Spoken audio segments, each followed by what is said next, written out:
Assalamualaikum warahmatullahi wabarakatuh. Alhamdulillahirabbil alamin.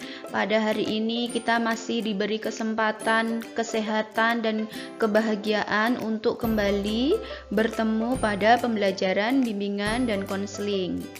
Sebelum kita mulai pembelajaran hari ini, mari kita bersama-sama berdoa. Bismillahirrahmanirrahim. Alhamdulillah. Mari anak-anakku, pada materi kali ini kita akan membahas mengenai bagaimana diriku. Kenapa Ibu memilih kalimat ini menjadi judul materi kali ini? Karena kita akan membahas bagaimana cara kita memahami diri kita dan orang lain dengan menggunakan satu teori. Apa ya kira-kira nama teori tersebut? Mari kita bahas materinya.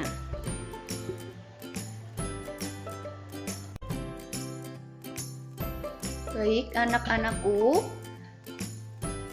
pada pembahasan materi ini, bagaimana cara kita memahami diri kita dan orang lain, kita akan menggunakan teori yang namanya Johari Window. Kira-kira apa sih pengertian Johari Window? Mari kita lihat pada pengertian di bawah ini. Johari Window yaitu adalah singkatan dari dua nama psikolog Amerika yang terdiri dari Joseph Loew dan Harrington Ehnam. Nah, dua nama psikolog ini digabung menjadi satu, menjadi nama teori ini yaitu Johari. Jo dari kata Joseph Loew, Hari dari kata Harrington Ehnam. Jadi digabung menjadi Johari. Kenapa pasangan Johari itu ada kata lain yaitu kata window? Karena menurut mereka melihat perspektif cara memahami kepribadian diri mereka dan juga orang lain, melihat seperti bentuk jendela yang terbagi menjadi beberapa sisi. Itu akan kita bahas pada penjelasan selanjutnya. Pada teori ini kita akan memahami kepribadian diri kita dan orang lain dengan menggunakan perspektif 4 bagian dari jendela, yaitu kita memahami diri kita sendiri dan orang lain menjadi 4 bagian. Yang pertama bagian pertama dinamakan bagian open, yang kedua dinamai bagian blind atau tidak terlihat, yang ketiga adalah bagian hidden atau disembunyikan, dan yang terakhir adalah bagian unknown atau tidak diketahui. Mari kita bahas satu-satu pengertian dari masing-masing bagian ini. Pada bagian open atau open area, yaitu area terbuka, dimaknai dengan suatu keadaan di mana seseorang saling terbuka baik terhadap dirinya atau orang lain. Jadi kita mampu membuka diri kepada orang lain dan orang lain mampu melihat diri kita apa adanya. Jadi saling terbuka baik diri sendiri maupun orang lain untuk melihat bagaimana diri kita. Jadi orang lain mampu melihat diri kita yang sesungguhnya dan kita mau mengekspor diri kita ke orang lain. Hal-hal yang dibuka atau kita buka kepada orang lain adalah mengenai sifat, perasaan, kesadaran, perilaku, dan motif kita terhadap orang lain maupun diri sendiri. Kemudian dengan adanya pribadi yang terbuka, kita menjadi mudah untuk menjalin komunikasi dengan orang lain. Pada area ini juga biasanya terjadi pada kegiatan ketika kita baru pertama mengenal orang. Maka kita cenderung melemparkan senyum, menyapa lebih awal, menjabat tangan, dan lebih banyak bercerita mengenai diri kita. Jadi pada area open atau di mana kita pada sisi mau membuka diri kita kepada orang lain, hal-hal yang ada di diri kita, orang lain pun mampu membaca dan memahami apa yang kita sajikan. Dan kita juga mampu memahami orang lain tersebut sesuai dengan keadaan diri kita tanpa tidak ada yang ditutup-tutupi. Jadi terbuka atau apa adanya. Selanjutnya, pada sisi blind atau wilayah buta atau wilayah yang tertutup, memang sengaja ditutup, kita maknai sebagai di mana kondisi seseorang dapat melihat sifat, perasaan, pikiran, dan motivasi seseorang, tetapi kita tidak dapat memahami diri kita sendiri. Jadi, orang lain mampu memahami diri kita, namun kita tidak mampu memahami diri kita sendiri. Jadi, kita lebih mudah bagaimana membaca karakter, sifat atau perilaku dan motif orang lain, tetapi kita tidak bisa membaca diri kita sendiri. Nah, kira-kira kita pernah ya pada keadaan seperti itu? Nah, itu disebut sebagai kondisi di blind area atau kondisi tertutup. Jadi kita tidak mampu memahami diri kita, tapi kita mampu memahami orang lain. Biasanya pada kondisi kepribadian yang seperti ini, kita cenderung tidak mampu menampilkan komunikasi yang efektif, sehingga timbul berbagai permasalahan atau sering terjadi kesalahpahaman. Karena kita tidak mampu menilai diri kita, namun kita mampu menilai diri orang lain, sehingga kita melihat perspektif mengenai sifat atau permasalahan atau kondisi orang lain itu sesuai dengan keinginan kita saja.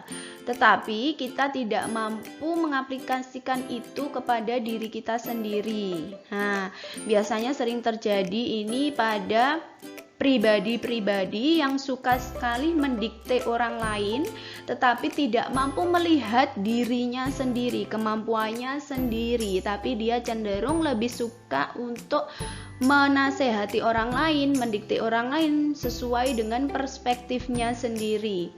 Dan ini orang atau pribadi yang seperti ini biasanya disebut sebagai pribadi yang munafik. Nah, jadi sudah mampu memahami ya perbedaan dari keempat sisi ini. Pada open area dia lebih terbuka dalam hal mampu memahami dirinya dan memahami orang lain. Jadi dia seperti apa adanya, tulus apa adanya, be myself tanpa ada yang ditutup-tutupi. Dia seperti itu atau kita seperti itu, ya seperti itu, tidak ada yang perlu ditutup-tutupi atau bahkan menjadi orang lain di depan orang lain. Sedangkan di blind self ini, jadi dia ada beberapa bagian yang dia tidak mampu membaca dirinya sendiri, tetapi dia lebih suka untuk mendikte orang lain. Jadi antara perkataan dan perbuatan itu tidak sejalan. Pada tahap ketiga, di area hidden self atau area tersembunyi adalah di mana seseorang tidak bisa melihat diri kita, tetapi kita mampu melihat diri kita. Jadi kita cenderung tertutup terhadap orang lain. Kita hanya menyimpan sifat, keadaan, atau pribadi kita untuk kita sendiri, tidak terbuka untuk orang lain. Tapi kita mampu memahami diri kita apa adanya, hanya tidak terbuka untuk orang lain, mampu memahami diri kita.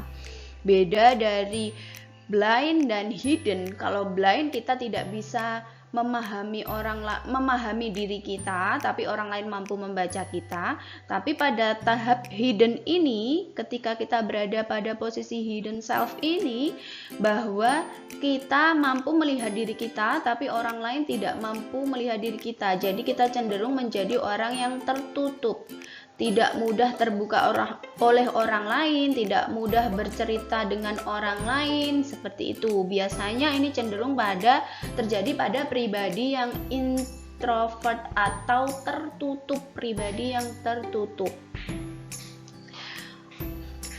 Di dalam hidden self biasanya ada perilaku yang dinamakan, yang pertama adalah over disclose, yaitu seseorang terlalu banyak menceritakan rahasianya sehingga kemungkinan di hidden self dia lebih kecil. Dan yang kedua adalah under disclose, yaitu seseorang sedikit menceritakan rahasianya tetapi hanya pada bagian-bagian tertentu, sehingga seseorang cenderung berada di bawah wilayah rahasia atau hidden self. Nah, baik, bisa dipahami anak-anak perbedaan dari blind dan hidden. Jadi pada blind lebih cenderung kepada orang munafik atau ketika kita berbicara tidak sesuai dengan apa yang kita alami. Tapi pada area hidden kita mampu memahami diri kita, tapi kita tidak mau terbuka kepada orang lain. Nah, jadi seperti itu. Pada area terakhir yang dinamakan dengan unknown self atau wilayah yang tidak dikenal, di mana kondisi kita sendiri, kita dan orang lain pun tidak mampu mengenali diri kita sendiri. Jadi kita tidak dapat menciptakan interaksi yang efektif dan komunikatif. Bagaimana kita bisa menciptakan hal itu? Karena kita pun tidak bisa memahami diri kita sendiri. Jadi kita tidak mampu memulai atau berkomunikasi ataupun bersosialisasi dengan orang lain. Jadi pada unknown self kita tidak memahami diri kita sendiri. Jadi lebih susah untuk berkomunikasi, susah untuk menempatkan bagaimana pada posisi kita sendiri yang bagaimana nyamannya. Jadi unknown self itu kita benar-benar tidak mengetahui bagaimana posisi diri kita maupun orang lain. Jadi benar-benar tidak tahu kemana arah langkah pribadi diri kita mau kemana. Seperti itu. Nah, anak-anak, jadi keempat bagian ini adalah 4 hal yang berbeda, di mana seseorang mampu menjadi keempat hal ini, atau seseorang hanya berada pada satu sisi area saja, tergantung bagaimana pribadi kita. Tapi harapannya sebagai makhluk sosial yang normal, harapannya kita mampu mengimbangkan antara area open dan area hidden sesuai dengan kebutuhannya. Tidak terlalu berlebihan open atau tidak terlalu berlebihan hidden. Jadi kita harus seimbang. Jangan sampai kita berada pada area unknown. Unknown kita benar-benar sama sekali tidak memahami diri kita. Nah, semoga anak-anak mampu memahami keempat bagian ini ya.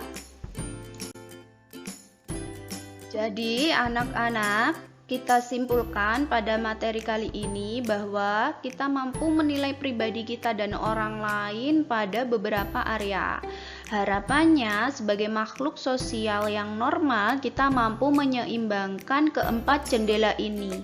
Jangan sampai kita hanya menjadi pribadi pada salah satu sisi jendela ini.